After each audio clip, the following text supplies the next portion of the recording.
I'm Rick from Carthage Classic Cars. On this video, we're back on the last major install video for the 70 Cuda.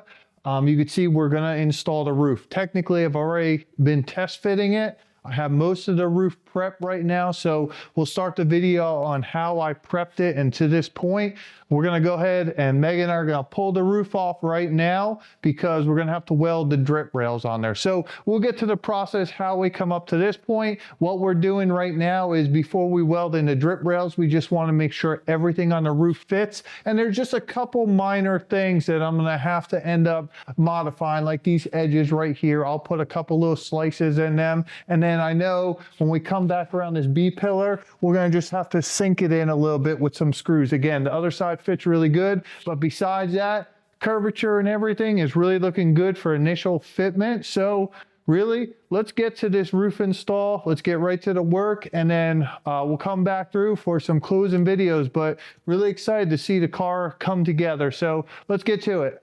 So starting this video off, we're using an AMD full roof skin for the 70 to 74 Cudas or Barracudas. You can see right now the first step I'm going to do is take a wire brush. We're going to remove the AMD sticker or any other markings on it. What I'm going to do on this roof skin, going with the rest of the car, if you've seen any of these videos, is we're going to go ahead and strip all the eco off this roof skin. Now, saying that, the owner said if there is some after a couple levels of stripping, we're not going to go and keep focusing on those areas. So what I'm doing, I'm just using the SCT, the stripping drum with a black 40 grit drum, and I'm just running through all the roof skin that's supported. So underneath, I build a stand every time I do a roof skin because they're so large and they're so flimsy and it could be damaged so easy. So what I have under this stand is it's two wooden sawhorses built out of 2x4s. I have a bunch of pool noodles sitting over them, duct taped around the sawhorses, and then I just left the boxing that the roof comes in on top of the pool noodles. Between all of that, now I could put pressure on the roof, really work the roof, and not worry about being damaged. With this SCT, the idea is to lightly put pressure while moving at a constant speed, just taking off a couple layers at a time. What I'm doing right now, I'm coming back and I have a smaller version of a pneumatic SCT, so this is going to allow me to get the areas that the big stripping drum won't be able to reach around the edges and everything. So this drum is about an inch or so large, but it's the same thing. It's a 40 grit pneumatic stripping drum. So the process is exactly the same. Once we're done with the stripping drum, I'm going to come back through with a surface prep disc and we're going to clean up all the edges that we're going to end up spot welding. I will say, if you're using a MIG welder, what you'll have to do is you'll have to punch holes, drill holes in the drip rail areas all the way down. I usually like to use the smaller hole punch tool. I believe it's 3/16 right down the edges because the edge on the drip rails are so skinny, and then I'll use the larger hole punch tool on the front and rear window areas. So that would be like a 5/16 hole or 8 millimeters. What I'm going to also do, just because I like to, we come this far, where I'm using this disc right here with the sandpaper turned backwards, and I can access the whole back of the window channel. So make sure we get a good scuff on that whole area too. So like I said, we're just doing our best to remove all the paint. I feel like that's going to be the best chances of this car really lasting the test of time. What I'm doing right here, this is the hole punch area. I'm using the 8 millimeter, what I was telling you about earlier, because this is going to be in our B pillar area. So what I want to do, you'll see down the road, we're going to weld this because I can't reach it with the spot welder. We're going to clean up a couple areas with the belt sander because, again, the corners I couldn't get with anything else. So this would just allow me, especially with these corners, we're going to put a little bit of weld through primer on there, knowing that the one passenger side corner does need some fixing on moving the curvature like I showed you in the intro video. So we'll be welding on there, so we want to make sure we don't have epoxy behind it. Now that we're happy in how we removed most of the E-coat and everywhere else on this roof, we're going to go back through with an 80 grit on a DA, and I do have a soft backing pad on it. What this is going to allow us to do, you can actually see almost like a different tone to the roof as I'm doing this. We're going to put a textured scratch in this roof. So that's a mechanical adhesion for when we use our epoxy primer, it's going to stick to this area. What I didn't show off camera, but we blew the whole roof underside off, make sure we got all the dust off, and then I also sprayed on wax and grease remover. I let it sit about 30-45 seconds, and then I just wipe it off. The rest will absorb into the air. So what I'm using right now, I'm using a can of weld through primer, and we're going to just weld the backside of everywhere we know we need to weld on this roof skin. That's basically just the edges.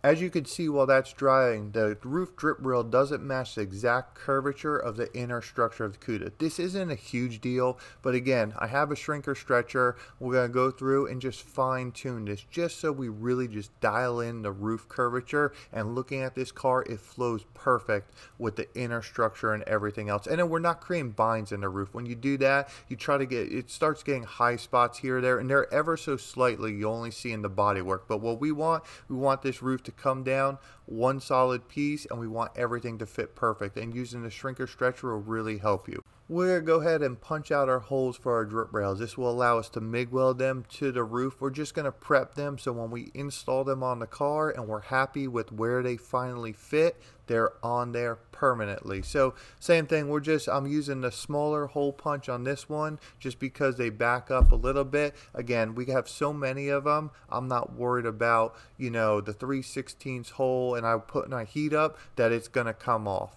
Once they're all done, I went and I took them in the sandblast cabinet and we removed all the E-coat on them. Small parts like that just make it a lot easier, and I am going to coat these whole entire drip rails front to back in weld through primer, along with the top area that I prepped on the car, getting everything ready for the new roof install. Once we got all the weld through primer on all the joints, we have a fresh coat, everything from sitting. I know we're going to get better welds that way. We'll go ahead and turn our attention on installing the drip rails. Now, what I like to do on the Cuda drip rails is I like to clamp the front, and being that the inner structure is so defined where it goes, I'll just line the drip rail right up in line with that track. If you look on some other cars we've done, I'll install the roof first and then I'll actually tack the drip rail underneath the car to get it in place where I want the curvature to go. But like I said, this Cuda doesn't have a very big defined curve on the drip rail. It's got a very good channel on the inner structure and a hard 90 going down the back window. You know exactly where this drip rail should go. I mean, I'm not saying we don't have to modify it. So for the first time, what I'll end up doing before installing the roof, again, we haven't hit the intro of the video yet and where we were. I'll go ahead and put it, you could see in this video right here how much better it fits down our initial fitment. But I'll put it in that channel.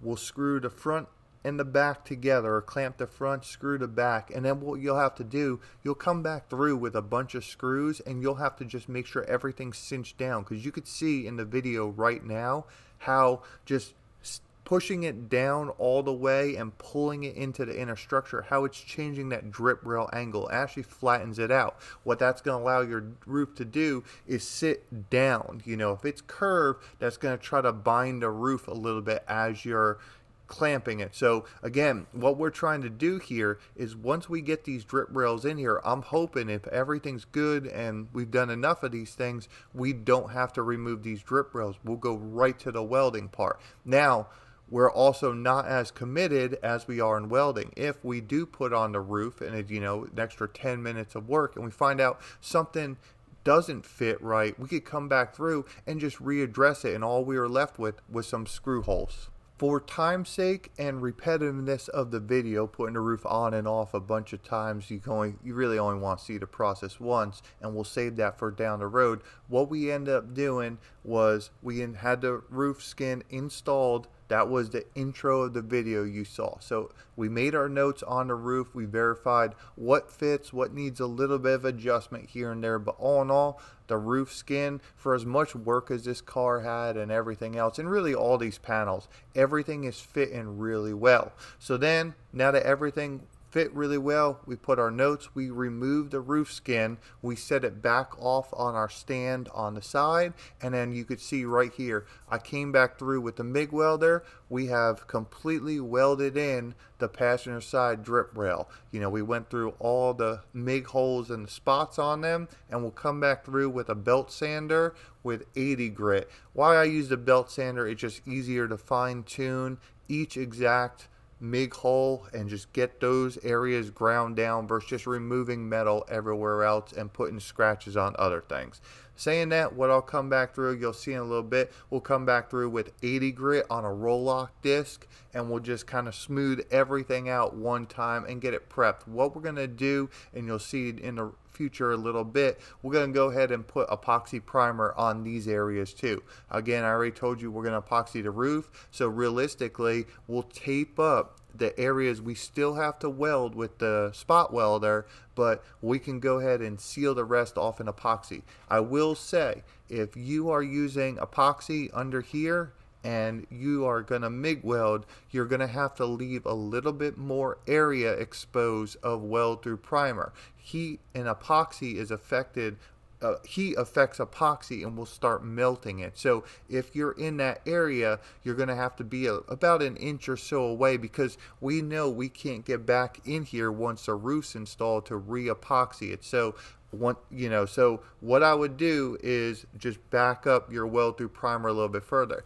With our spot welder, one benefit of it is as it makes contact with the current and the pressure, only those 2 points are what actually gets fused together. It really eliminates excessive heat from sparking up a MIG welder and circling all around on the spot. So that's another great benefit of the spot welder, is it just doesn't produce heat behind it. One, warping parts and putting stress on them. Two, it makes sure the parts are crimped together where you don't have to use vice grips. And then three, since it's so focused, it keeps the heat out of the panel, so you could sit there and have epoxy everywhere on the part except the two pieces you're actually welding, which brings us to what we're doing right now. So now that everything's been welded up, sanded down, and ready for the roof to be installed, we are going to apply epoxy primer first. To do that, we need to tape off the areas, one, we have weld through primer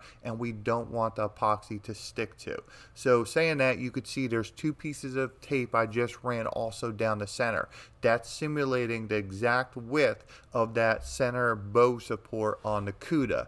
That area is obviously not welded, but we still need the support. So you're going to see we're going to use 3M panel bond down the road at the very end to glue that area on there. So that panel bond needs to be on bare metal. Instead of grinding off the epoxy, it's going to be easier if I just tape that area off and then we can just peel it back. This will also allow us to remove the roof a little bit sooner, because the epoxy won't need that 3-day window to dry before we actually start sanding it. So as you can see right here, I went through, I just dusted in the drip rail area like I told you, just to clean everything up once we also DA sanded that. And then we just come back down and we're going to put 2 coats on this roof too. Nothing crazy here. We're just going to 1 coat first, let it flash off 20 minutes or so, make sure depending on temperature and everything else, and then we'll go ahead and add our 2nd coat just to make sure we didn't miss any areas. This will be far superior and adequate enough for this car. So we're about 8 hours later at the end of the day, and now that the epoxy has set up and we can kind of touch it a little bit, we're going to go ahead and panel bond using 3M 08115 adhesive for this roof center channel. So as you can see, I also took the roof center channel and ground that down to bare metal. And now what I'm going to just do, I'm going to glue both the roof side and the bow side, the support side, all in where the bare metal was. When the roof was test fit on the car, I drew with a paint marker and outlined where this area's got to go. So everything should fit exactly the same going back on the second time, and our two parts that we panel bonded will meet up perfect. What I'm also doing, like I said, since everything's bare metal, that's the only way that this panel bond can stick. So I'll come back through with my finger and make sure we wipe through all the bare metal spots to make sure there's no places that air can get to it. It's all been covered. That will prevent rust in the future. Without touching anything but the weld through primer, we're installing the roof itself. I like to install these roofs at the end of the day because I really like to let the panel bond set up for a couple days before I start the process of welding it. Just make sure we're not pushing it around. So we installed the roof. We're going to go ahead and clamp this on the car, and that will allow our epoxy primer to dry and our panel bond to really dry up before we weld on this roof. The panel bond is also flammable, so that's another reason to allow it to dry for a little bit in a heat or so when we start welding. Not that I'm super worried about on this roof, but again, it's just easier if we're not in a rush. We put this on, leave the clamps on, and let everything set up, and we'll come back through with the welding. As you can see, when I clamp it, I start in the front. Personally, I get everything centered, and I'm working my way down the back. I use an excessive amount of clamps on this roof, working my way down. Again, I want everything to not move when I go through the weld through process. So what I'm doing, you can see once I go down the back window area, I screwed in the B-pillar channel, and then we'll just work our way down from the center in the back all the way down the sides. Once that's done, again, we'll set our roof on for a couple days. And what I want to do before I do that, I'm going to take these two pry sticks under there, and I'm really just putting pressure, pushing up, but not a lot of pressure. We don't want to lift the roof up. Again, you'll see that in the bodywork phase, but we want to make sure that roof support is pressed up nicely against the roof panel itself, where it gives the proper support it needs using the panel bond. So if you haven't figured it out from my other videos, the restoration process is long. It's a process that you really can't rush if you want the quality work. Saying that, that's why you see multiple vehicles in this garage. So I went the last few days, about 3 days, and started working on some other projects in the garage. I pre-planned my whole week on what I plan on doing, so this was planned out. Now that the panel bond has completely dried, our epoxy has completely cured, everything's ready to go. We'll go back through now and we'll come and weld through the whole roof. What I'm doing right here, obviously I'm using the spot welder. I'm starting in the center the same way we start clamping. Start in the center, work out one direction, then work our way out the other side. I am skipping over the corners on the A-pillars where I'll have to come back through with the MIG weld and just fine tune it. Now, I did leave a couple spots off that front passenger side A-pillar, knowing on the roof part, knowing we're going to have to kind of push it in a little bit after we slice it. So then I'll come back through with the spot welder and just fine tune them just so they're not bowing or anything like that, and I can move them a little bit easier. But I'm working my way down the drip rails, as you could see with the spot welder. This would be a similar process. You would just go ahead and MIG weld this area. I will say, if you do MIG weld, this is one of the better cars to MIG weld, as you can get right in here with a belt sander and make a really clean process when it's done without using the grinding wheels. The grinding wheels are good. You just got to be extra careful with them, as they can cut really fast and do more damage than good sometimes. But right here, you could run the belt sander. These Cuda drip rails are really wide. It makes it a little bit easier to clean up that process. So once I went all the way down, again, same process on the clamping, we'll go ahead and MIG weld the B-pillar. You know, we couldn't get our spot welder in there. You could see I just tapped down every hole, run our MIG beads right through it. You're also going to see at the end of this video, I actually weld completely my whole seams. I don't want to weld completely the seams now in the realistically just trying to keep the heat out of it. So I just did the spot holes, remove the Tech screws. Now we'll come back through. I am going to tack this corner so when we're removing the clamps, I make sure our window's lined up. But we'll come back through, get our screw holes, and then when the roof's all done in the last step, you'll see we're going to weld up our A panel, A pillars, and then we're going to weld solid our B pillars. On this passenger side, where I said on the intro of the video it was a little bit loose, you could see with a few screws in it how it really does cinch down, and really the whole profile of the roof, it matches the quarters perfect. I'm very confident in this car. I'm super happy with how this car and this roof installs in general coming out. You could see really just the whole profile of the trunk, going to the quarters, to the deck filler, to the roof. Everything looks really good, and that really comes in with pre-clamping everything and a lot of test fitting on and off. But we're going to follow this roof process the same as we did the front, starting in the center, working our direction one way. On the edges, I do turn the power down on this roof because in the center there's 3 panels and we only get down to 2 panels on the roof area. So, and there's sometimes I might drill some holes if the inner structure is not looking good as far as, you know, rust damage beforehand. I'll go back through and I might MIG weld certain spots and tack certain things up, and then even after the spot welder, I'll come back through and maybe touch up a few areas on the MIG weld. So like I said, now that the roof is completely cooled down, what I like to do, I like to weld up the seam where the roof meets the quarter panel. Obviously, this is just done not from the factory for sheer cost, but this will stop any kind of moisture coming from the backside on this lead seam. So it doesn't matter what kind of filler you're using here, if moisture can't get from the back of it, there's less of a chance that it will have rust issues. So now that we're done with this roof process, let's go ahead and start wrapping up this video. Going over the roof install on the Cuda, before we wrap up the video, you could see I did fix this A-pillar area. I ended up just slicing it, welding it, and then coming back through and re-spot welding it so everything lines up here. That was really the only major thing I had to modify on this whole entire roof. Looking around the rest of the roof, everything else fit really good. You could see the inside, the bottoms, the glue's been dried for a few days. Everything's in epoxy primer that's going to be hard to get to, and really everything on these joints welded out pretty good, and I'm really happy with it. So in general, it's really starting to look like a Cuda. This car, just looking at it, these are the part where you get really excited about the car. So I mean, it's also kind of stinks because the car is getting ready to leave so pretty soon. So that pretty much brings us to that this car is only going to have 1, maybe 2 more videos on it, depending on the time schedule. On the next video on this car, you could see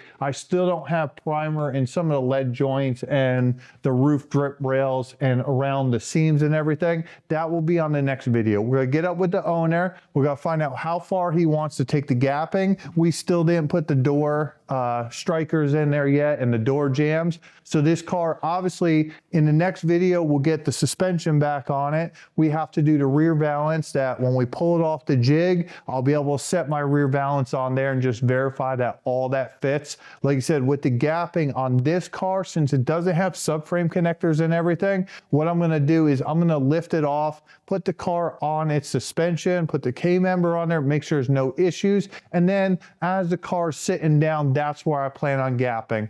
Got to talk to the owner, but more than likely, we'll do a little bit of jam work, and then we'll probably end up sealing most of the new parts on the outside in the gray epoxy primer, leaving the trunk and the front end the way it is. But that will lead us on the next video. We'll see where it is. We'll definitely do a walk around of this whole car since it's been shoved in the corner. So stay tuned for all that. So again, I made this video kind of short. We sped through the process. It was only really doing one part. It is a big part, and it does change how the whole entire car looks. They look so much better with the roofs on, and this is one of the last steps on the major install. So saying that, if you get some time, please like, comment, and subscribe to our YouTube channel. It really helps us out. Please check out our Facebook page. You can see in the shop, there's other projects in the background. We're always posting on them. We don't film everything that we do.